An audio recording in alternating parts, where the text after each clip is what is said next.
Belgique et aussi mes amitiés fraternelles au président de la République de Guinée, je voudrais bien remettre. Ensuite, Madame la directrice, un autre ami, le secrétaire général des Nations Unies, a fait un excellent choix, je crois, en vous nommant directrice. Et c'est un honneur pour nous de vous accueillir dans notre pays pour cette première prestation. Mesdames et Messieurs, Excellences, en vos titres et qualités, avant toute chose, j'aimerais remercier l'équipe de Rebranding Africa, et notamment M. Thierry Hott, qui, voici 4 ans, a eu l'audace de concevoir et de lancer ce premier forum. C'est pour moi un grand plaisir et un honneur de prendre part une nouvelle fois à ce rendez-vous devenu incontournable. Je crois que je suis venu à chacun de ces rendez-vous. J'apprécie l'occasion qui m'est donnée de pouvoir, avec vous, aborder et questionner les profondes transformations du continent africain. Je me réjouis également des voies que nous saurons inventer pour les affronter ensemble. Plaisir et honneur donc parce que depuis une vingtaine d'années, je m'acharne à plaider en Belgique et plus largement en Europe pour qu'on prenne enfin l'Afrique au sérieux. Mon but, mon combat, c'est qu'on accepte de voir en elle un moteur de l'histoire.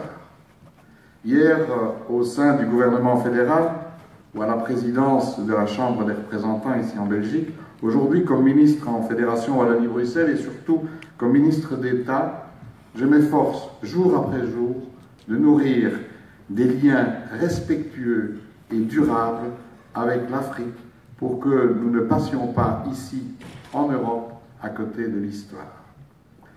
Réaffirmons-le sans cesse. L'avenir de l'Afrique, c'est notre avenir à nous tous.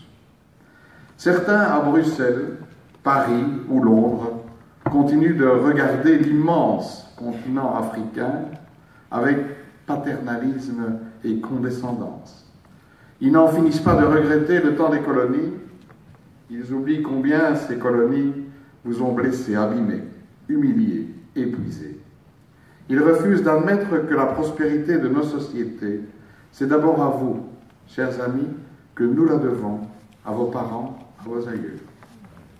Dès lors,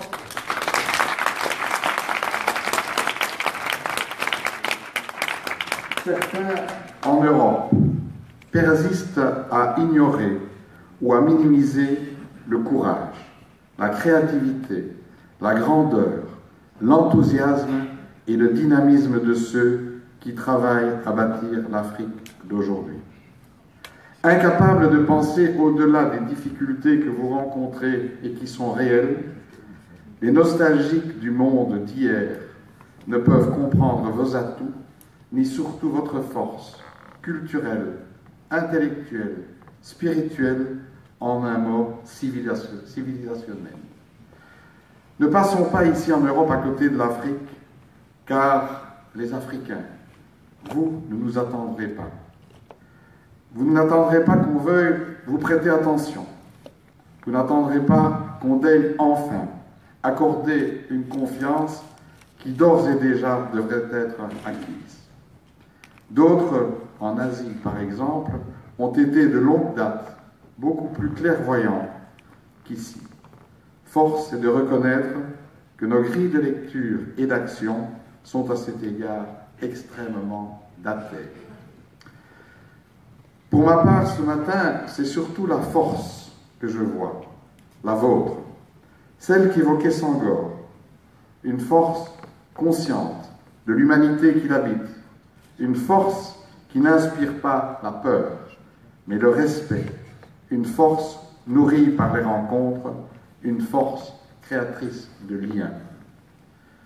Plaisir et honneur, disais-je, car cette invitation me donne l'occasion de vous témoigner, chers amis, mon admiration et d'exprimer la joie qui m'anime d'être à vos côtés, dans les succès comme dans les épreuves, des épreuves qui précisément nous unissent.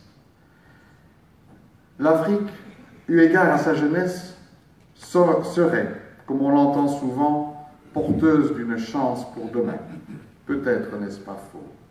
L'Afrique est sans doute un continent d'avenir, mais elle représente à mes yeux beaucoup plus que cela, à savoir un partenaire stratégique dont il importe de parler au présent.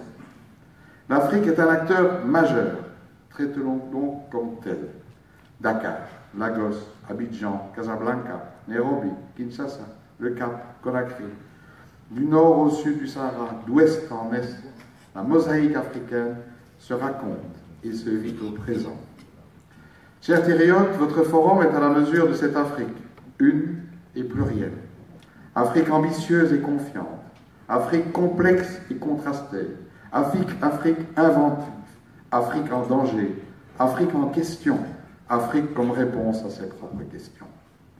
À l'occasion de cette 4e édition du Forum, vous avez décidé d'interroger et de mettre en débat une problématique de taille, la perspective des 4 milliards d'habitants à l'horizon 2100. Le défi est immense et vous le savez.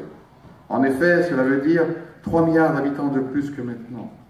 3 milliards de femmes, d'hommes, d'enfants et d'adolescents, mais aussi de personnes âgées, en l'espace de 80 ans à peine. Immense parce qu'il faudra trouver et produire des ressources suffisantes pour nourrir ces nouveaux arrivants, parce qu'il faudra les intégrer au tissu social et réinventer celui-ci, parce qu'il faudra leur transmettre des moyens décents pour s'épanouir et s'émanciper. Immense parce que cela risque d'entraîner un déséquilibre majeur entre ceux qui, de moins en moins nombreux, seront capables de participer au marché du travail et ceux qui, trop jeunes ou trop vieux, ne pourront pas ou plus y prendre une part active. Immense parce qu'une telle perspective implique d'investir dès à présent dans l'éducation, la transmission des compétences et de savoir-faire, mais encore dans la contraception, la santé, l'emploi durable, investir donc dans des politiques de développement audacieuses, justes, équitables et respectueuses des singularités. Comprenons alors que la mise en œuvre de nouvelles politiques de partenariat s'impose au premier chef. C'est ici que l'Europe a un rôle à jouer. Immense encore parce que d'importants mouvements de population sont à prévoir, au sein même de l'Afrique comme vers les pays du Nord. Immense enfin parce que d'autres enjeux sont directement corrélés à l'horizon démographique qui occupe nos travaux du jour. Je pense bien sûr au réchauffement climatique et à l'accès à l'eau potable. Je pense aux périls terroristes et à la lutte contre les trafics de tout genre. Je pense à l'instabilité politique et à la promotion de la démocratie. Chers amis, vous l'aurez compris, au regard de ces défis qui touchent aussi bien l'Afrique que l'Europe, j'ai choisi de placer mon intervention sous le signe du lien et plus encore du tissage de liens. Ce thème qui pointe vers la solidarité, vers la citoyenneté, vers le vivre ensemble, me tient profondément à cœur. Je lui ai consacré une grande partie de ma vie et de mon travail politique. Face à ce défi, 3 panels viendront orienter les débats. Le premier s'intéresse au capital humain, le deuxième au pari agro-industriel, le dernier au marché des services. Dans ces 3 cas, il est question de liens à faire vivre et à promouvoir, des liens qui parfois doivent être inventés. Liens associatifs ou professionnels, liens d'amitié, liens entre les femmes et les hommes, liens entre les générations, liens culturels ou linguistiques, liens sud-sud, liens nord-sud, liens fondés sur la défense de l'agriculture familiale, liens visant l'apprentissage réciproque. Ces liens représentent l'unique occasion de respecter les différences tout en développant des moyens pour les dépasser, c'est-à-dire s'en libérer. Tisser des liens authentiques, responsables et sincères, c'est s'ouvrir à une liberté réciproque. Nourrir de tels liens, c'est aussi et peut-être surtout s'engager sur la voie d'une plus grande intégration régionale, la vôtre, mais aussi sur celle d'un monde sans frontières. Des frontières qui, en Europe comme en Afrique, s'avèrent aujourd'hui beaucoup trop nombreuses, fermées et qui plus est coûteuses. Ici à Bruxelles, nous en sommes chaque jour les témoins attristés et souvent impuissants.